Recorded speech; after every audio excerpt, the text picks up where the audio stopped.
Hello mga idol, welcome back sa ating channel. Magandang linggo po sa inyong lahat. Sana po ay nasa mabuti kayong kalagayan. Ito na po ang panibago nating episode para kay Joe Fan. Napangiti ang family head at sinabi niyang mabuti at nauunawaan ni Fan kung gaano kalaking karangalan at oportunidad ang mapasama sa mga kinatawan ng kanilang Xiangguang clan para sa nalalapit na alchemist selection.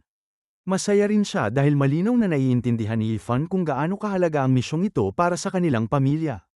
Alam niyang malamang ay batid na rin ni Fan na ang pagtanggap sa kanya bilang isang nephew, kahit wala itong direktang kaugnayan sa kanilang pamilya, ay nagdulot ng ilang usap-usapan sa loob ng kanilang clan. Dahil dito, ang alchemist selection ay magiging isang napakahalagang pagkakataon para mapatunayan ni Fan ang kanyang sarili. Kapag naging matagumpay siya sa selection, magiging malaking merit ito para sa kanilang pamilya at wala nang sinuman ang mangangahas na questionin ang naging desisyon ng family head na tanggapin siya at ang kanyang anak sa kanilang pamilya. Higit sa lahat, magiging malaking tagumpay ito para sa kanilang kasalukuyang misyon. Agad namang sinabi ni Fan na nauunawaan niya ang nais ipahiwatig ng kanyang uncle. Pagkatapos nito, nagsalita si King Yan at sinabi niyang dapat gawin ni Fan ang lahat ng kanyang makakaya upang maging matagumpay sa pagkakataong ito. Kung magtatagumpay siya sa kanyang misyon, tiyak na makakapagtatag siya ng matibay na bakang sa loob ng Xiangguang clan. At kapag tuluyan siyang kinilala ng mga miyembro ng kanilang clan, lalo na ng kanilang mga great venerable, magiging isang tunay na young master si Fan sa kanilang pamilya. Sa oras na mangyari yun, maaari na niyang gamitin ang kanyang bagong katayuan upang kunin ang kanyang asawa mula sa Western Land at dalhin ito sa kanilang clan. Ipinangako rin ni King Yan na kapag dumating ang panahong yon, gaano man kalaki ang problemang kinakaharap ni Fan sa Western Land, gagawin ng Xiangguang clan ang lahat ng makakaya nito upang tulungan siya at muling makapiling ang kanyang asawa. Nagulat naman si Fan dahil hindi niya inaasahan na yun pala ang tunay na dahilan kung bakit ganoon kalalim ang pagtulong sa kanya ni King Yan. Noong una, inakala niyang baka nabighani lamang ito sa kanyang kagwapuhan kaya naging ganoon ito kalaga sa kanya at sa kanyang anak. Ngunit sa katotohanan, nalulungkot lamang si King Yan sa kanyang kalagayan dahil napilitan siyang iwan ang kanyang asawa. Napangiti si Fan nang malaman niyang ganoon pala kabait ang batang ito at tunay nitong nais gawin ang lahat upang mabigyan siya ng pagkakataong muling makapiling ang kanyang asawa sa Western Land. Dahil dito, lalo niyang nagustuhan ang pagiging masigasig at maalaga ni King Yan.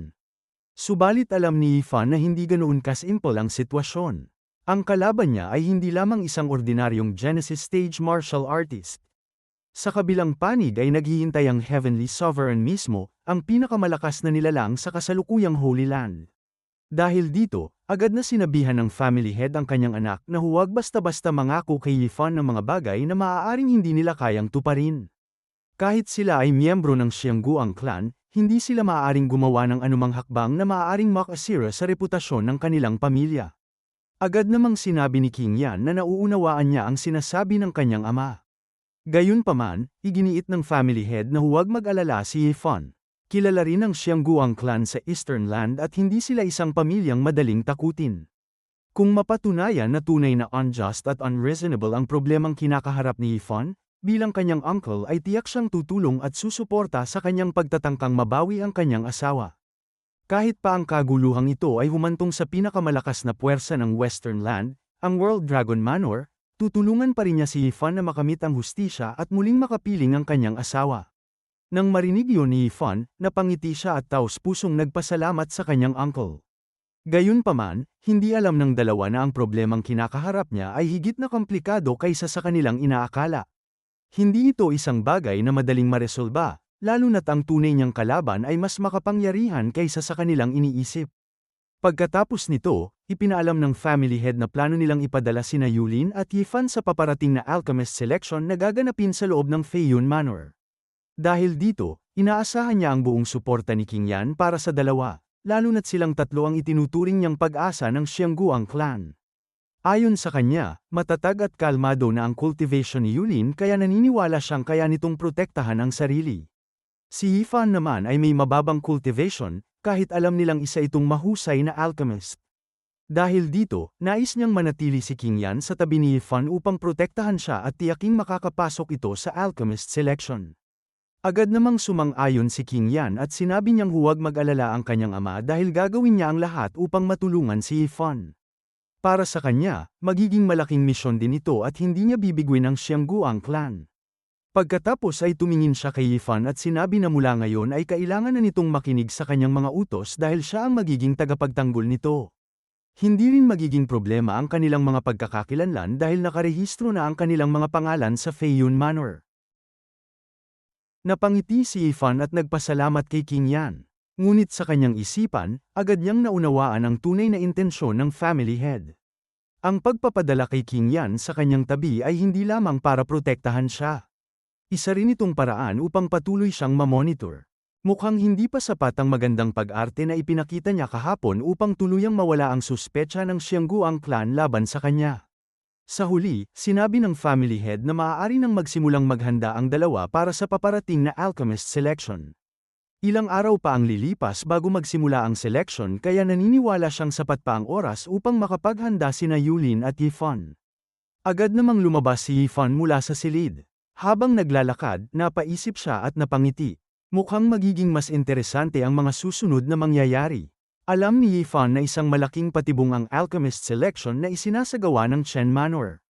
Dahil dito, kailangan niyang maging mas maingat sa kanyang mga susunod na hakbang upang hindi siya madamay sa anumang planong inihanda ng Chen Manor laban sa mga miyembro ng Xiangguan clan. Sa halip na magmadali sa paghahanda, ginamit niya ang mga sumunod na araw upang makasama at makapaglaro ang kanyang anak. Sa mga oras na yun ay nasa labas sila ng mansyon, habang masayang naglalaro si Little Sun sa kanyang sarunggol. Bigla namang sumigaw si King Yan habang tinatawag si Yifan. Sa mga nagdaang araw ay wala itong ibang ginagawa kundi magpahinga at matulog, habang si King Yan naman ang naiiwan upang magbantay kay Little Sun. Dahil dito, tinanong niya kung bakit hindi na lamang si Yifan ang makipaglaro sa kanyang anak.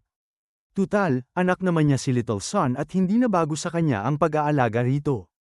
Agad namang sinabi ni Yifan na ang family head mismo ang nagtalaga kay King Yan upang bantayan ang kanyang anak.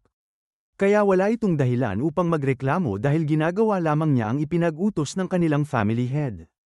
Habang nakahiga sa ilalim ng puno, sinabi rin ni Yifan na huwag siyang guluhin sa kanyang pagtulog upang makapag-ipon siya ng lakas at makapaghanda para sa paparating na selection.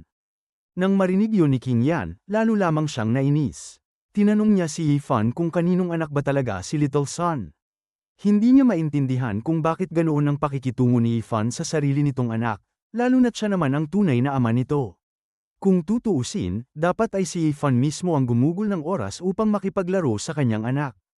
Agad namang nagbiro si Yifan at sinabi na kung yun pala ang problema ni King Yan, maaari na lamang nitong ituring si Little Sun bilang sarili nitong anak upang hindi na ito maging problema sa kanya. Habang nagpapatuloy ang kanilang masayang bangayan, may isang taong hindi natutuwa sa kanilang ingay. Sa isang bahagi ng mansyon ay nakaupo si Yulin, nakasalukuyang sumasailalim sa matinding pagsasanay sa alchemy. Habang naririnig niya ang tawanan at pagtatalo ni Yifan at King Yan, lalo lamang tumitindi ang kanyang inis. Ilang beses na niyang binalaan si Yifan na huwag makipag-usap, lumapit, o magkaroon ng anumang malapit na relasyon sa kanyang pinsan. Ngunit sa halip na lumayo, tila lalo pang naging malapit ang dalawa. Lalo na matapos maisama si Yifan sa alchemist selection. Dahil dito, nangako si Yulin sa kanyang sarili na pagkatapos ng misyong ito ay siya mismo ang tatapos kay Yifan upang tuluyan ng mawala ang taong labis niyang kinaiinisan. Subalit bago pa man niya matapos ang kanyang iniisip, bigla siyang hinampas ng Great Venerable gamit ang hawak nitong pamalo. Agad siyang sinabihan nito na pakalmeyin ang kanyang isipan at ituon ang buong atensyon sa pagbuo ng mga hand seal. Kailangan niyang maayos na i-circulate ang kanyang enerhiya upang may sagawa ang cultivation technique ng isang alchemist. Itinaas ng Great Venerable ang hawak nitong pamalo at muling nagbabala kay Yulin na huwag hayaang ma-distract ang kanyang sarili habang isinasagawa ang mga hand seal para sa alchemy. Kailangan niyang panatilihin ang isang kalmadong estado ng pag-iisip at huwag kalimutan ang tamang pagkakasunod-sunod ng bawat hand seal. Isang maliit na pagkakamali lamang sa proseso ay maaaring makaapekto sa sirkulasyon ng kanyang enerhiya at magdulot ng problema sa kanyang cultivation. Mas lalo lamang nainis si Yulin. Habang siya ay nakakulong sa silid at pinipilit na mag-aral ng alchemy, ang kanyang pinsan naman ay nasa labas at masayang nakikipagsaya kay Yifan at sa anak nito. Sa kanyang pananaw, para bang isa na silang masayang pamilya. Hindi niya maiwasang magalit dahil habang siya ay nagtitiis sa matinding pagsasanay, ang taong mahal niya ay tila unti-unting inilalayo sa kanya at inaagaw ng mag-ama. Dahil dito, lalo siyang nahirapang pakalmayin ang kanyang sarili. Muli na namang napansin ng Great Venerable ang galit sa mukha ni Yulin kaya hinampas niya itong muli. Pinagbawalan niya itong mag-isip ng kung ano-anong bagay at pinaalalahanang ituon ang kanyang buong atensyon sa mga hand seal. Kailangan niyang ilagay sa kanyang puso at isipan ang bawat galaw at huwag mag-overthink. Kung hindi niya mapapanatiling kalmado ang kanyang isipan, maaari nitong maapektuhan ang kanyang cultivation at maging sanhi ng kapahamakan habang nagsasagawa siya ng alchemy. Hinawakan ni Yulin ang kanyang mukha habang lalo siyang napuno ng inis. Sa kanyang isipan, hindi niya maiwasang sisihin ang sarili. Kung hindi lamang niya sinabi noon sa mga Great Venerable na maaari nilang gamitin si Yifan bilang isang alchemist. Hindi sana nagkaroon ng pagkakataong magsama ang dalawa. Sa halip na ilayo si Yifan kay Yulin, ang sarili niyang desisyon ang naging dahilan upang lalo pa silang mapalapit. Para bang siya mismo ang naghukay ng sariling libingan. Habang patuloy siyang sumasailalim sa matinding pagsasanay sa ilalim ng gabay ng Great Venerable, napilitan si Yulin na pag-aralan ng alchemy kahit hindi naman talaga niya nais ang disiplinang ito. Wala siyang ibang pagpipilian dahil kailangan niyang maging handa para sa kanilang misyon. Ngunit ang higit na hindi niya matanggap ay ang katotohanang nasa labas lamang ng silid sina Yifan at ang kanyang pinsan, masayang nag-uusap at nagsasaya na para bang isa silang tunay na mag-asawa. At sa bawat oras na lumilipas, naririnig niya ang kanilang mga boses at tawanan. Dahil dito, napatanong na lamang si Yulin sa kanyang sarili kung anong kasalanan ang nagawa niya sa kanyang nakaraang buhay upang pagdaanan ang ganitong kamalas na kapalaran sa pag-ibig. Sa sobrang pagkainis, nangako siyang sa oras na makaalis siya sa lugar na yun at makapasok sila sa Chen Manor. Siya na mismo ang gagawa ng paraan upang tuluyang mapatay ang kinaiinisan niyang si Yifan. Ang hindi alam ni Yulin ay nasa likuran na naman niya ang Great Venerable habang tahimik itong nagmamasid upang tingnan kung tuluyan ang kumalma ang kanyang isipan. Nang mapagtanto nitong wala pa ring pagbabago at nananatili pa rin ang galit sa kanyang mukha, agad na naman siyang hinampes ng pamalo upang pilitin siyang mag-focus. Dahil dito, nagpatuloy ng ilang araw ang matinding pagsasanay ni Yulin upang tuluyan niyang ma-master ang mga pangunahing pamamaraan ng alchemy at maging handa sa paparating na misyon. Lumipas ang 7 araw at sa wakas ay dumating ang araw ng pagbubukas ng Alchemist Selection ng Chen Manor. Pumasok si King Yan sa meeting hall kasama sina Yifan at Little Sun. Agad niyang ipinaalam sa family head na naglabas na ng opisyal na notice ang Chen Manor tungkol sa paparating na Alchemist Selection. Dahil dito, nais niyang iulat ang mga bagong impormasyon sa kanyang ama upang makagawa sila ng tamang hakbang at makapaghanda para sa susunod na yugto ng kanilang plano. Ipinaliwanag ni King Yan na sa loob ng 3 araw ay magsisimula na ang Alchemist Selection na gaganapin sa Chen Manor. Nang marinig ito ng family head, agad siyang napalingon at nabigyan ng buong atensyon ang kanyang anak. Nagpatuloy si King Yan at sinabi na sa araw ng selection ay pipili ang Chen Manor ng ilang grupo ng mga highly skilled alchemists. Ang mga mapipili ay isasama patungo sa Imperial Capital upang tulungan sa pagpapagaling sa kanilang Crown Prince.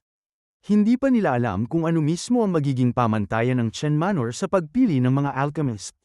Gayunpaman, para kay King Yan, sapat na ang impormasyong ito upang makapagsimula silang maghanda. Nang marinig ito ng family head, natuwa siya dahil tila umaayon na sa kanyang plano ang kasalukuyang sitwasyon. Noong una nilang marinig ang balita tungkol sa Alchemist Selection, nagsimula nang lumuwag ang seguridad sa lungsod. Marami ng outsiders ang pinayagang makapasok at ang ilan sa mga patrol team ay inalis na rin. Dahil dito, naging mas madali para sa kanilang mga tauhan na kumilos nang hindi agad napapansin. Para sa family head, naging sulit ang kanilang paghihintay. Agad na nagpaalam ang family head at sinabi niyang ipapaalam na niya sa mga Great Venerable ang mga bagong impormasyong kanilang natanggap. Dumating na rin ang oras upang simulan ang kanilang operasyon patungo sa Feiyun Manor, kaya pinaalalahanan niya sina Yifan at King Yan na maghanda sa mga susunod na araw dahil magiging mas magulo at abala ang kanilang schedule. Maraming bagay ang kailangan nilang asikasuhin bago tuluyang magsimula ang kanilang operasyon. Tiningnan naman ni King Yan si Yifan at sinabi na sa wakas ay dumating na ang araw kung kailan magkakaroon ito ng pagkakataong makakuha ng malaking merit. Gayunpaman, pinaalalahanan niya itong huwag matakot dahil backup lamang naman siya para kay Yulin. Agad namang sinabi ni Yifan na hindi kailangang mag-alala ni King Yan dahil wala siyang balak umatras. Gagawin niya ang lahat upang may sigawa ang kanyang sariling plano. Nang marinig yun ni King Yan, nagpaalam na siya kay Yifan dahil marami pa siyang kailangang ihanda upang maging maayos ang kanilang pagpasok sa Feiyun Manor, Nang tuluyang umalis si King Yan, naiwan sina Yifan at Little Sun. Makikita sa kanilang mga mukha ang matinding pananabik, lalo na't matagal nilang hinintay ang pagkakataong ito upang makapasok sa manor. Ngunit sa likod ng kanilang pananabik ay nananatili ang matinding pag-iingat, sapagkat alam nilang hindi magiging ordinaryo ang kanilang pagpasok sa lugar na iyon. Agad na tinanong ni Little Sun ang kanyang ama kung sa tingin ba niya ay isang patibungang alchemist selection. Walang pag-aalinlangang kinumpirma ito ni Yifan. Para sa kanya, malinaw na ang selection ay isang malaking bitag na inihanda upang mahuli ang mga miyembro ng Xiangguang clan. Gayunpaman, may isang bagay na hindi maunawaan ni Little Sun. Ayon sa mga impormasyong nakuha at ipinadala ng kanilang mga spies sa Xiangguang clan, totoo ang balitang nasugatan ang Crown Prince. Kumalat na rin ang impormasyong ito sa buong Central State. Ayon sa mga ulat, napinsala ang Crown Prince habang nagsasanay kaya hanggang ngayon ay hindi pa ito lumalabas mula sa kanyang residence. Dahil dito, hindi malaman ni Little Sun kung tunay ba o peke ang buong insidenteng ito. Agad namang ipinaalala ni Yifan sa kanyang anak na kapag ang isang bagay ay nagiging sobrang kakaiba dahil tila perpektong umaayon sa kasalukuyang sitwasyon. Malaki ang posibilidad na may isang taong sadyang nag-aayos ng mga pangyayari upang mahulog ang kanilang mga kalaban sa isang patibong. Kahit pa totoo ang nangyari sa Crown Prince, hindi lamang dapat pagtuunan ng pansin kung gaano ka-eksakto o kasahan ang mga impormasyong natanggap ng magkabilang panig. Ang mas mahalagang bagay na dapat tingnan ay ang timing ng paglabas ng mga impormasyong yun. Kung pagbabatayan ang kasalukuyang sitwasyon ng Xiangguang clan, napaka-perpekto ng timing ng paglabas ng balita tungkol sa Crown Prince at ng pag-anunsyo ng alchemist selection. Eksaktong lumitaw ang pagkakataong ito matapos ang pag-atake at pagkilos ng Xiangguang clan. Para kay Yifan, sapat na itong indikasyon na ang buong alchemist selection ay matagal nang inihanda bilang isang bitag. Napaisip si Little Sun. Kung ganoon, posible ring alam na ng Xiangguang clan na may patibong sa likod ng alchemist selection. Hindi niya tuloy malaman kung hindi ba ito napansin o naisip ng family head at ng mga great venerable. Ngunit napangiti lamang si Yifan. Para sa kanya, wala nang ibang pagpipilian ang Xiangguang clan kundi ang pasukin ang patibong na iyon. Ang mga taong nasa isang gipit na sitwasyon ay may posibilidad na maniwala sa mga bagay na nais nilang paniwalaan.